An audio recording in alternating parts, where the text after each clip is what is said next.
For example, an agency that is like really spitting out cash because we're one of the biggest in the e-com scene. Imagine making millions overnight, flexing Lambos, yachts, in designer fits, only to have it all come crashing down in the most dramatic way possible. Two brothers, once living the ultimate luxury lifestyle, now facing decades in prison. Arrested in Dubai, these brothers who have flexed their lavish lifestyle were just arrested in Dubai at their home. Linked to one of the most dangerous crime networks and caught in a scandal that could end their empire forever. How did it all go so wrong? And what really happened behind the scenes? Stay tuned, because this story is wild. From dropshipping to millionaire status. Back in 2018, Samuel and Reuben weren't rolling in money. There were no Rolls Royces in their garages, no VIP tables at exclusive Dubai clubs, no penthouses overlooking the city skyline. They were just two ambitious guys sitting behind their laptops, trying to figure out how to make money online. Their journey started with dropshipping.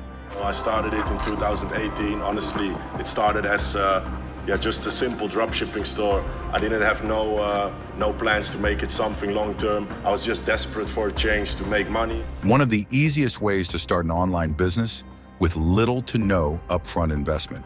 They didn't have warehouses full of products, expensive manufacturing costs, or even a real brand. Instead, they simply found trending products, built a Shopify store, and used Facebook and Instagram ads to drive sales. Every order that came in was fulfilled by a third-party supplier, meaning they didn't have to handle any inventory themselves. At first, it was just a hustle, a way to escape the 9-to-5 grind and maybe afford a better lifestyle. But what they didn't expect was how quickly things would take off. Within months, they saw their first 5-figure days. Then suddenly, 6-figure months. They started realizing that dropshipping wasn't just a side hustle, it was a gold mine. But they weren't just playing the small game. They studied, adapted, and scaled fast. Instead of just relying on one product or one store, they launched multiple stores, targeting different countries and markets. Then came their biggest move, yet they transitioned from dropshipping to owning their own brand. Icon, the birth of a multi-million-dollar empire. They knew dropshipping wasn't sustainable forever. The real money was in building a brand, one that people would recognize and trust. That's when they launched Icon, a luxury streetwear and athleisure brand that catered to high-end buyers. And the results? Absolutely insane. $3 million in the last 30 days. Over $100,000 on a bad day. $1 million in a single day. And that's just from one store. They had multiple stores across different countries, each pulling in massive revenue. So we now do around 3 million every month. The numbers don't lie, guys. But here's what made them different from regular e-commerce entrepreneurs.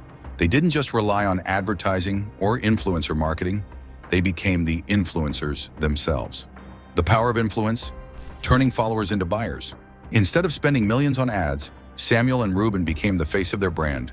They flooded Instagram with photos of them traveling on private jets, rocking luxury watches, wearing their own brand, and partying in some of the most exclusive places in the world. And people ate it up. Their followers weren't just looking at their lifestyle in awe. They wanted to be a part of it. They saw Icon not just as a clothing brand, but as a symbol of success. If you wore Icon, you weren't just buying a hoodie, you were buying into a dream. And this wasn't just speculation. We've seen countless influencers use this exact strategy. Andrew Tate used his extravagant lifestyle to sell courses and memberships. Hush Puppy flexed luxury until he got arrested. Omi and a Hellcat showed off millions before the FBI took it all away. Samuel and Reuben understood the power of perception. The more they flexed, the more people believed in their brand, and the more money they made. But here's where it gets really interesting. They didn't stop at just selling clothes. They expanded into something much, much bigger. Their empire wasn't just built on e-commerce. It was a multi-layered machine that printed money. What exactly did they do? And how did it all come crashing down? The Andrew Tate playbook, flex to sell. And they have a pretty standardized playbook. And this is probably one of the first times in history where their playbook just isn't working. Everyone's calling us liars. Okay, then do it again. Then do it again. Make up a new girl. Then do it again. Find someone else. If you've been on Instagram, you know the formula. It's the same blueprint we've seen time and time again. Flash the wealth, luxury cars, designer outfits, stacks of cash. Show off private jets and VIP lifestyles. Because nothing screams success like sipping champagne on a Gulf Stream. Post insane bank account screenshots. Numbers don't lie, right? This strategy isn't just about showing off. It's psychological manipulation. The idea is simple. Make people believe you're rich, so they'll buy whatever you're selling.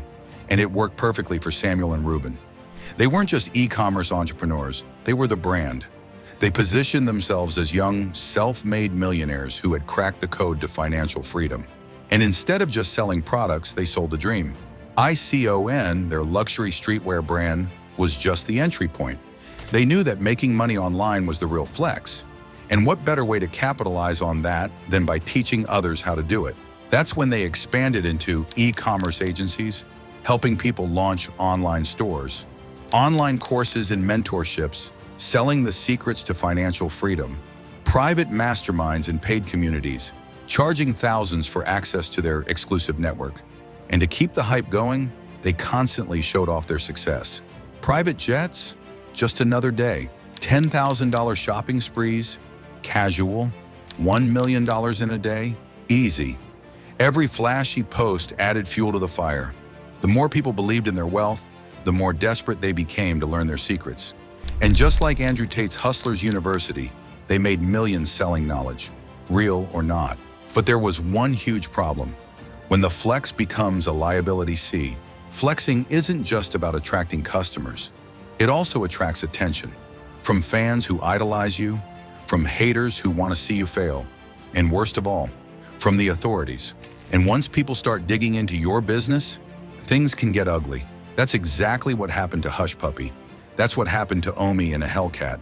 And that's exactly what happened to Samuel and Reuben.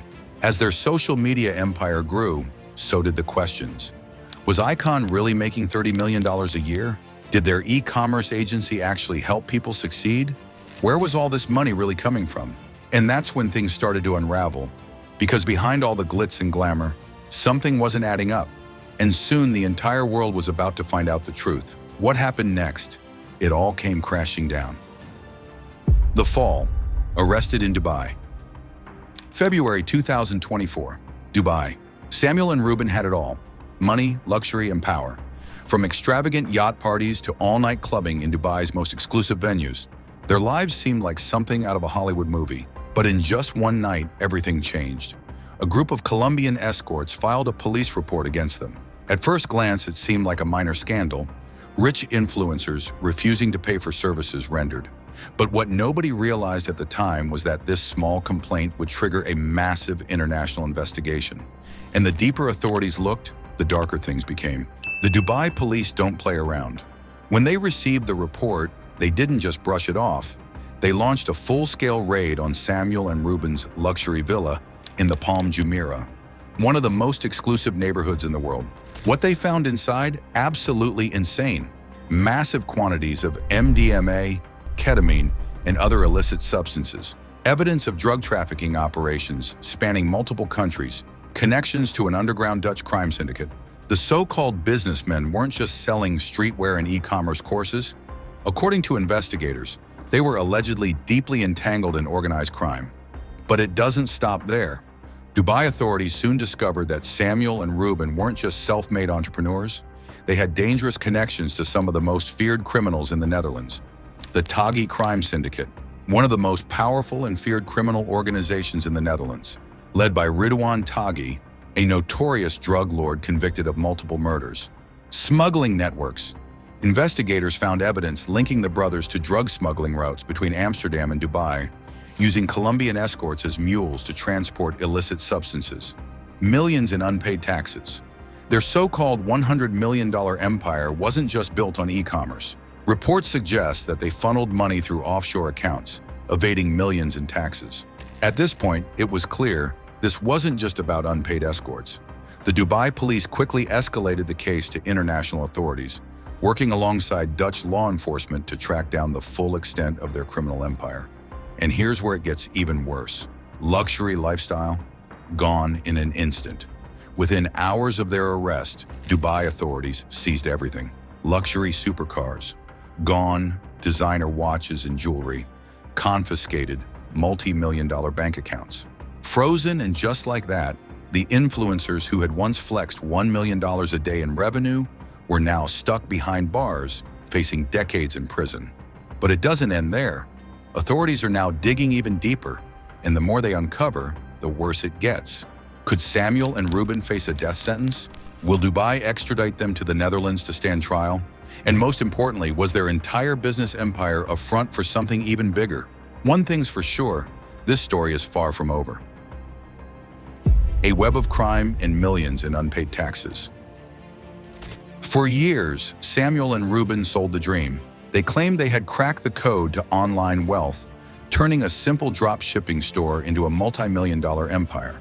They flaunted luxury, private jets, and endless shopping sprees, convincing thousands of people to buy into their courses, mentorships, and e-commerce agency. But now investigators are uncovering the ugly truth behind their fortune. Because most of their money, it wasn't coming from e-commerce. It wasn't coming from a fashion brand. It was coming from deception, selling the dream. That wasn't real. Much like Andrew Tate's Hustlers University, the brothers weren't just making money from their business. They were making money from selling the blueprint to their business. They created expensive online courses, teaching people how to replicate their success.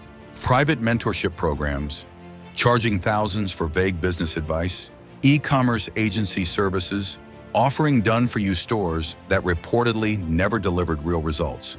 They had thousands of customers paying big money, believing they were buying a ticket to financial freedom. But according to new reports, this was just the tip of the iceberg, because their biggest financial secrets were just starting to come to light. Dubai authorities have now linked the brothers to one of the most feared criminal organizations in the Netherlands, the Ridwan Taghi crime syndicate. Who is Ridwan Taghi? He's one of the most notorious Dutch criminals ever. Convicted in 2024, Taghi was the leader of a violent drug cartel responsible for assassinations, trafficking, and money laundering. And Samuel and Reuben, according to authorities, they were in regular contact with members of Taghi's network, potentially helping move money and drugs between Amsterdam and Dubai. This isn't just speculation. Investigators claim to have financial records linking them to criminal transactions, testimonies from insiders confirming their involvement, surveillance footage of key meetings between the brothers and known crime figures. What does this mean? It means they weren't just social media influencers who got too flashy. They may have been deeply embedded in international organized crime, millions in unpaid taxes and financial crimes. If that wasn't bad enough, there's another problem. They allegedly owe millions in unpaid corporate and income taxes. While they were flexing $100,000 watches and million-dollar shopping sprees, they were also dodging financial obligations back home. Dutch authorities have been investigating their tax records for years. Multiple sources claim they used offshore accounts to hide income. Reports say they laundered money through fake businesses. And unlike influencers before them, escaping this won't be easy. The walls are closing in now. Samuel and Reuben are trapped. They can't flee the country. They can't bribe their way out. They can't pretend it's just a misunderstanding. Dubai authorities have frozen their bank accounts, seized their assets, and are working with the Netherlands to uncover the full extent of their crimes. And the scariest part? If even half of these allegations are true, they're looking at decades behind bars. Will they face extradition and trial in the Netherlands? Will Dubai's strict justice system hand them one of the harshest sentences imaginable?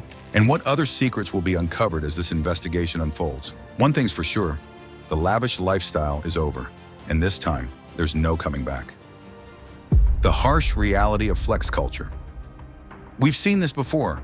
Hush puppy, Omi and a Hellcat, guys who built their wealth on shady business, lived like kings, and then lost everything when they got caught. So the question is, why do they all make the same mistake?